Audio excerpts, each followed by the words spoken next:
Imagine waking up tomorrow and discovering that your phone no longer exists. No iPhone, no Galaxy, no App Store, no Google Maps in your pocket, no FaceTime with your family, no Samsung camera capturing your vacations, no mobile banking, no food delivery, no ride sharing. For most of us, life would grind to a halt. That's how deeply one invention has woven itself into modern civilization. But here's the part almost nobody talks about. The smartphone wasn't built by one company. It was forged in a war between two giants that spent years copying each other, mocking each other, suing each other, while secretly depending on each other more than anyone realized. One company believed perfection came from saying no. The other believed progress came from trying everything. One sold a dream. The other built the factory that made the dream possible. Together, they didn't just compete, they rewrote the future. And if you think you already know who won, the real story is far more surprising. Back in 2006, the mobile phone industry looked almost frozen in time. Walk into any electronics store and you'd see rows of devices that felt strangely familiar. Tiny screens, plastic keyboards, flip phones snapping shut with satisfying clicks. Business executives proudly carrying BlackBerries. Teenagers texting on Nokia bricks that seemed impossible to break. Every company believed the future meant adding more buttons, more features, more complexity. Nobody was asking a much bigger question. What if the phone disappeared and only the screen remained? Apple certainly wasn't the company people expected to answer it. At the time, it wasn't the trillion-dollar giant we know today. It was the company behind the iPod, the little white music player that had changed the music industry, but entering the phone business seemed almost reckless. Phones were messy, carriers controlled everything, margins were thin, competition was brutal. Even inside Apple, many believed it was a terrible idea. Steve Jobs disagreed. He hated the phones that existed. He believed every one of them forced people to adapt to technology instead of technology adapting to people. If Apple was going to build a phone, it wouldn't simply make a better version of what already existed. It would start over. On January 9, 2007, Jobs walked onto a stage wearing blue jeans, sneakers, and his famous black turtleneck. The audience expected another Apple presentation. Instead, they witnessed one of the most important product launches in history. Today, Jobs said, Apple is going to reinvent the phone. At first, many thought it was typical Silicon Valley hype. Then he revealed a single sheet of glass. No physical keyboard, no tiny navigation wheel. Just a screen that responded to your fingers, not a stylus. Your fingers, that sounds ordinary today. In 2007, it felt almost like science fiction. The first iPhone wasn't perfect. It couldn't record video. It didn't even have an app store. It lacked features that cheaper phones already offered.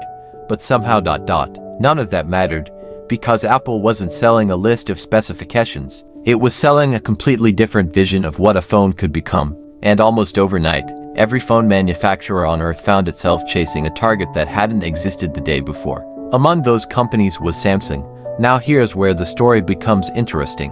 Samsung wasn't really a smartphone company, not in the way people think today. It was already one of the world's largest technology manufacturers. Televisions, refrigerators, semiconductors, memory chips, laptop displays, microwaves. If it used electricity, there was a good chance Samsung made it. In fact, long before Apple and Samsung became rivals, they were business partners. Many of the components inside Apple's products came from Samsung factories. Imagine opening a bakery while buying flour from the very company you're trying to beat. That's exactly how strange this relationship was. When the iPhone exploded in popularity, Samsung understood something many competitors missed. This wasn't a fad.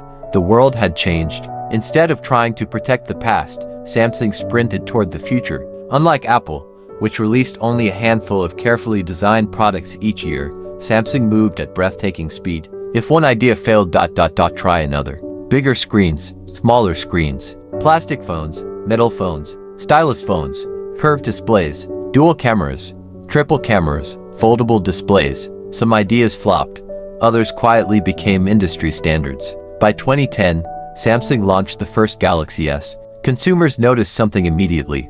Rounded corners, large touchscreen, rows of colorful app icons. The similarities to Apple's iPhone were impossible to ignore. Apple certainly noticed, and it wasn't happy.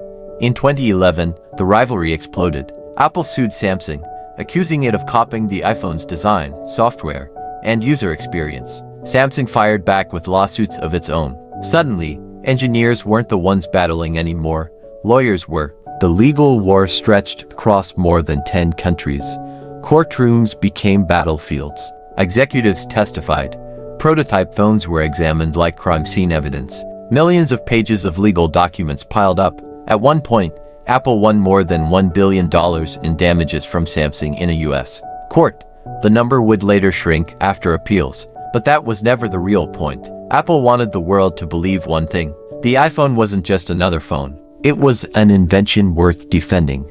Samsung wanted the opposite message. Innovation, it argued, belonged to no single company. Years passed. The lawsuits continued.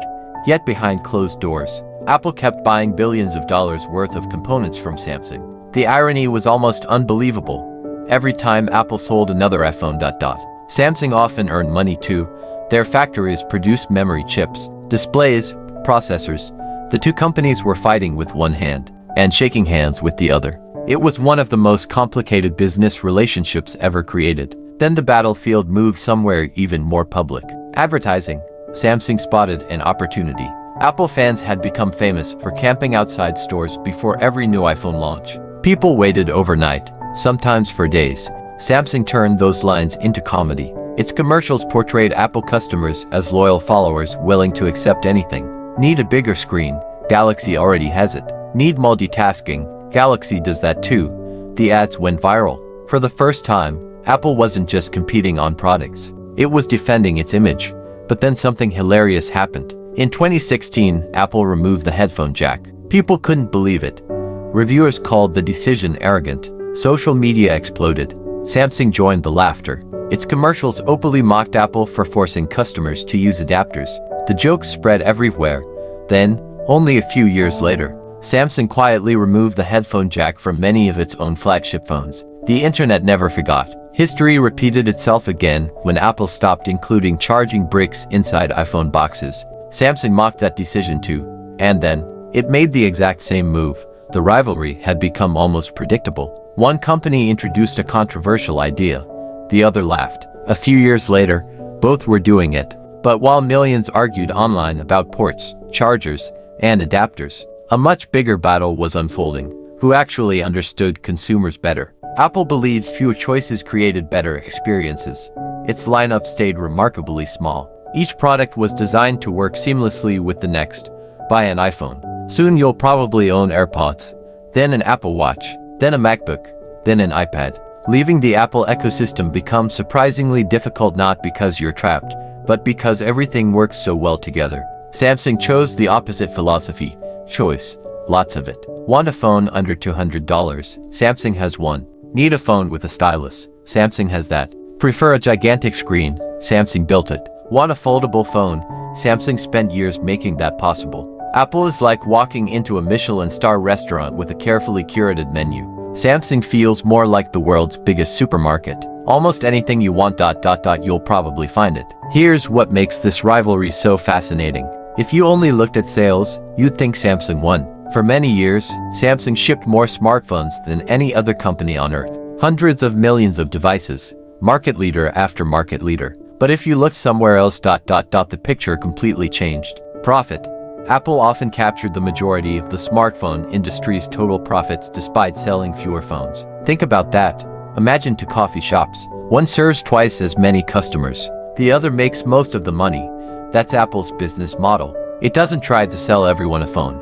It tries to sell certain people an experience they're willing to pay more for. Samsung, meanwhile, kept pushing technology itself. Its old displays became some of the best in the world. It embraced larger phones years before critics admitted they actually loved them. It invested billions into foldable screens while many competitors sat on the sidelines. Some experiments failed.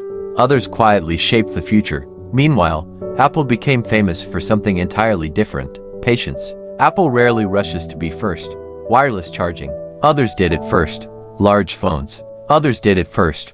Always-on displays. Others did it first. Apple often waits, studies the market, learns from competitors' mistakes, then enters later with a version polished enough that millions assume it invented the feature. Some call that copying, others call it discipline. Either way, it's worked astonishingly well. Perhaps the biggest surprise of this entire story is that neither company became successful by ignoring the other. Every Galaxy forced Apple to improve. Every iPhone forced Samsung to innovate. When Samsung cameras improved, Apple responded. When Apple processors became dramatically faster, Samsung invested more heavily. When Samsung introduced foldables, the entire industry started paying attention. Competition became fuel. Consumers became the winners. Think about everything your phone does today. It's your wallet, your passport at the airport, your navigation system, your television, your office, your gaming console, your family photo album, your notebook, your calculator, your flashlight, your shopping mall, your bank. Even your doctor can live inside it. The smartphone didn't simply replace old devices, it absorbed them. And every major leap happened because two companies refused to let the other stay ahead for long. Today, the rivalry is entering another chapter. Artificial intelligence is becoming the next battlefield. Soon your phone may not just respond to commands. It may anticipate them, book appointments before you ask, translate conversations instantly, edit photos with a sentence, organize your entire day without being told. Once again, Apple and Samsung are taking different roads toward the same destination. And once again, the world is watching. So who won? Was it Apple, the company that transformed a luxury phone into one of the most profitable products in history? Or Samsung, the manufacturing powerhouse that built phones for nearly every budget while supplying technology to much of the industry, including Apple itself? Maybe that's the wrong question, because history rarely remembers the companies that simply won. It remembers the rivalries that changed everything. Coca-Cola needed Pepsi, Nike needed Adidas, Boeing needed Airbus, and Apple needed Samsung just as much as Samsung needed Apple. One inspired, the other accelerated. One perfected, the other experimented. Together, they turned a simple communication device into the most important object most people own. The next time you pull a phone from your pocket, take a closer look. Whether there's an Apple logo or a Samsung logo on the back doesn't really matter, because in many ways, you're holding the product of both, not just through the parts hidden inside, but through nearly 20 years of relentless competition that pushed each company to go further than it ever would have alone. The greatest technology war of the modern age wasn't fought with soldiers or missiles, it was fought with ideas. And billions of us carry the outcome in our pockets every single day.